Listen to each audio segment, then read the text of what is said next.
एक बार ठीक हो जाने के बाद मुझसे कह रहे थे, बहू शिवनाथ ने ही मुझे बचाया, वरना मेरी तो उम्र पूरी हो गई थी। लेकिन सावित्री, ये सब मैंने किसी फल की इच्छा से नहीं किया। अजी, मैंने आपसे कब कहा कि अपने फल के लिए किया? अब इंसान ही तो इंसान के काम आता है ना। अगर आप इंसान हैं तो क्या लाला जी इंसान नहीं है? प्रभु चाहेंगे तो लाला जी जरूर हाँ कह देंगे। ठीक है, तुम कहती हो तो मैं बात कर लूंगा। लेकिन सावित्री, मुझे नहीं लगता है कि वो राजी हो जाएंगे। बेटा। जी बोल। तू कॉलेज जा रहा है? अब जी हाँ। मुझे भी छोड़ देना। आपको बाबूजी क्या है कि मुझे जरा वो आई। अच्छा सावित्री,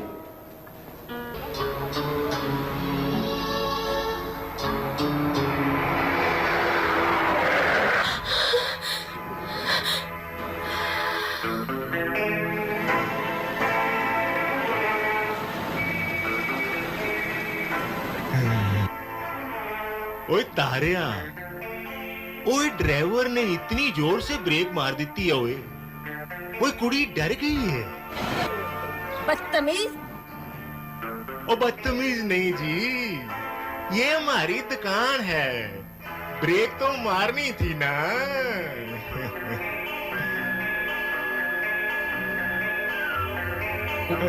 प्राजी, हम तो गए काम से, तो कोई तो नहीं।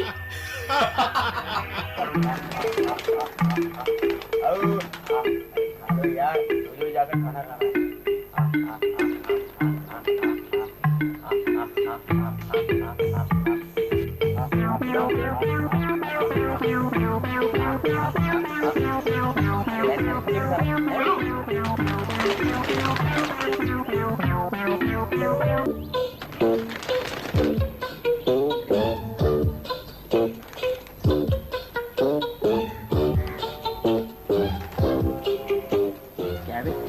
चलना नहीं क्या? आज पैसे नहीं है मेरे पास। तुझे पैसे की क्या चिंता है? तू चाहे तो चुटकियों में पैदा कर सकता है। और फिर तेरा बाप तो गया ना। अरे गुरु चलना, आज बिजली बाबा ने अपना कैलकुलेशन एकदम फिट लगाया है। 8 आ ही आए। सच कह रहा है? सच गुरु, तेरी जान की कसम। ऐसा तो निकल पतली गली से, आता हूँ मैं। ठीक है गुरु, बट जल्दी आना। क्यों पुप्पू मियां, आ जाएगा 8 लगा दे।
सुबह सुबह दिमाग खराब मत कर तू मेरा। मैं झूठ बोल रही हूँ? हाँ तू झूठ बोल रही है। तू झूठ बोल रहा है। तू झूठ बोल रही है। अब सुन, तुझे जाने है ना, देर हो रही है।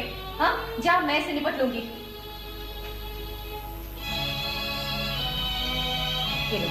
ये लो 50 रुपए और जाओ।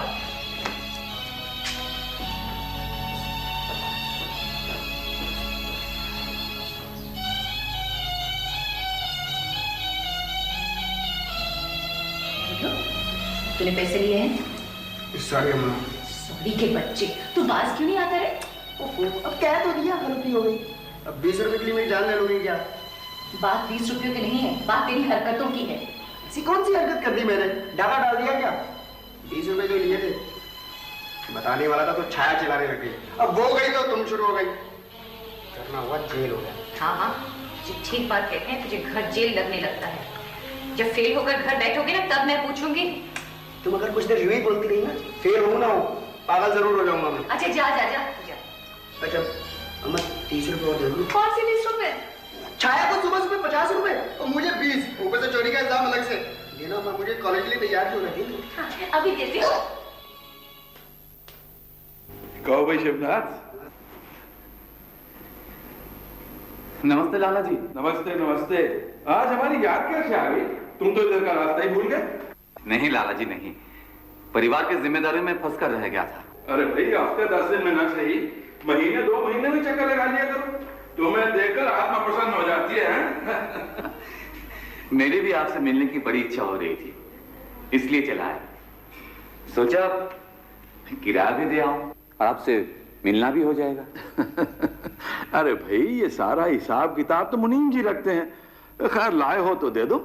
ये लीजिए। और सुनाओ, घर में सब कैसे हैं? बहुरानी ठीक है? सब आपका आशीर्वाद है। अरे शिवनाथ, तुम्हारा बेटा डॉक्टरी पढ़ रहा था जी। क्या नाम उसका? सुनील। सुनील जी हाँ। कहाँ तक पहुंचा? बस MBBS का आखिरी साल है उसका। अरे शिवनाथ, तुम्हारी मेहनत रंग ला रही है। हाँ। सब आपकी दुआ है लाला जी। लाला जी बोलो शिवनाथ, कुछ कहना चाहते हो? आज मैं आपके पास एक जरूरी काम से आया हूं। हाँ हाँ बोलो ना शिवनाथ, संकोच कैसा? तुमने तो आज तक मुझसे किसी काम के लिए कहा ही नहीं। हमेशा तुम ही मेरे काम आते रहे।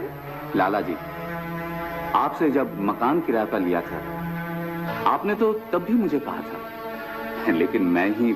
हाँ हाँ कहो। लाला जी, मेरा परिवार अब बढ़ गया है और आप तो जानती हैं कि जैसे जैसे परिवार बढ़ता है, मकान भी छोटा होता जाता है। शिवनाथ, तुम तो जानते ही हो तब की बात और थी, अब जमाना कुछ और है। तुम्हें कुछ अंदाजा भी है शिवनाथ?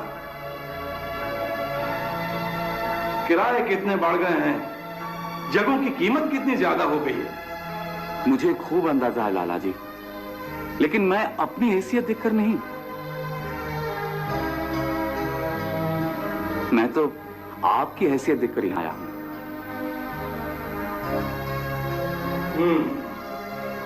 देखो भाई शिवनाथ, यूं तो मैं पूरे मकान को किराए पर देने के हक में नहीं हूं, लेकिन अब जब तुम आए हो तो मुझे सोचना पड़ेगा।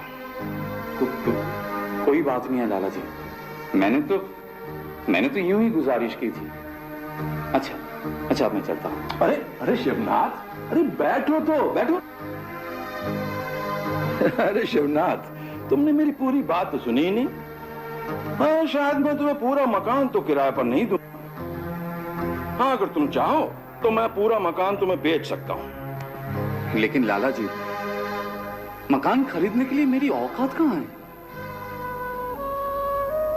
शिवनाथ, शायद तुम्हें इस बात का एहसास है कि नहीं, लेकिन मुझे है। अरे तुमने मेरी बहुत सेवा की है। अगर आज मैं ये संसार देख रहा हूं तो सिर्फ तुम्हारी वजह से। मैं जानता हूं कि ये मकान बहुत महंगा है, अरे लेकिन तुम्हें इससे क्या फर्क पड़ता है? चाहे वो 5 लाख का हो या 50 लाख का, मैं तो तुम्हें सिर्फ 2 लाख में दे रहा हूं। लाला जी, मैं तो इज्जत से सिर छुपाने के लिए छत मांग रहा हूं और अब पूरा मकान ही मेरे नाम किए दे रहे हैं। शिवनाथ, अरे मैं तुम पर कोई उपकार नहीं कर रहा हूं, ये तो तुम्हारा हक बनता है। हक? लाला जी, मेरे लिए तो 2 लाख रुपया जुटाना भी बहुत मुश्किल है। नहीं, आप अगर मकान किराए पर ही दे दे तो बड़ी मेहरबानी होगी। शिवनाथ, मैं चाहूं तो तुम्हारी सेवा के बदले वो मकान मैं तुम्हें यूं ही दे सकता हूं, लेकिन तुम कितना खुददार हो ये मैं अच्छी तरह जानता हूं। और फिर मेरा भी सिद्धांत है कि इंसान को कुछ हासिल करना है तो उसे कुछ ना कुछ पुरुषार्थ तो करना ही पड़ेगा। कोशिश करो, रुपए का बंदोबस्त हो जाएगा। अरे फिर हमारी बहुरानी तो लक्ष्मी है, लक्ष्मी, उससे सलाह करो, कोई ना कोई रास्ता निकल आए। आप कहते हैं तो मैं जरूर कोशिश करूंगा। भगवान पर भरोसा रखो, सब ठीक हो जाएगा। अच्छा लाला जी, अब मुझे इजाजत दे। अच्छा ठीक है।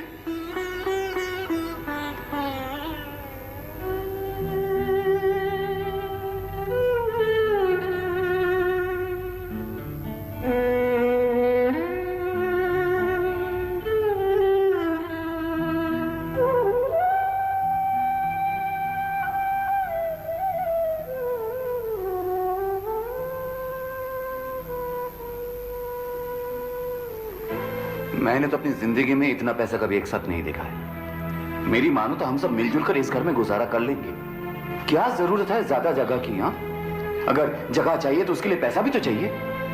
लेकिन बाबूजी, आज के जमाने में 2 लाख रुपए बहुत ज्यादा नहीं होते। बेटा, जमाने के लिए नहीं होते होंगे या लाला नन्नूमल के लिए नहीं होते होंगे, लेकिन मेरे लिए है। मेरे लिए तो 1 लाख रुपया भी बहुत ज्यादा है। देखो जी, मन छोटा करने से कुछ नहीं होगा। आप ही तो कहते हैं ना कि मकान 10 लाख से कम नहीं है। अब अगर लिहाज में लाला जी इसे औने पौने में दे रहे हैं, ये तो हमारी किस्मत है। मैं तो कहती हूँ जी, ऐसा मौका जाने मत दो। साबित्री, तुम ऐसे कह रही हो जैसे पैसे पेड़ पलटते हैं।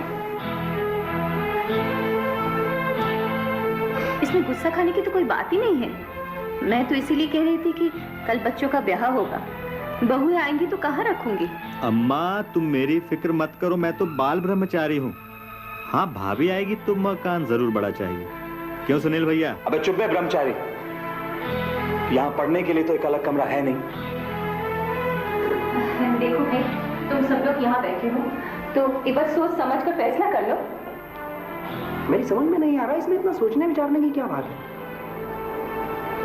राठी अंकल ने तो 4-4 मकान यूं ही बना लिए। 4 बेटे 4 मकान। उस आदमी से मेरी तुलना करेगा तू? मालूम है उसने मकान कैसे बनाया है? अपना जमीन बेचकर, लोगों से रिश्वत ले लेकर। तू क्या चाहता है कि मैं भी रिश्वत लूं? लेकिन बाबूजी। सुनील भैया, तेरे बाबूजी को अगर पाप की कमाई करनी होती तो हमारा घर तो कब का भर गया होता। लेकिन तेरे बाबूजी ने इज्जत बहुत कमाई है।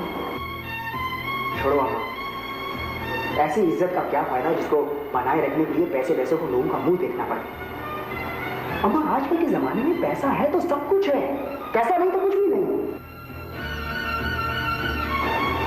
अब सतीश के बाप अनुचंद को देख लो, कौन नहीं जानता, दुनिया भर की धांधली करके रईस बनाया है, लेकिन फिर भी मोहल्ले के हर फंक्शन में वही चीफ गेस्ट होता है। देख बेटा, तेरे बाबूजी की इज्जत कोई लोग दिखावे की नहीं है। नहीं तो 10 लाख का मकान कोई 2 लाख में नहीं दे देता यूं ही।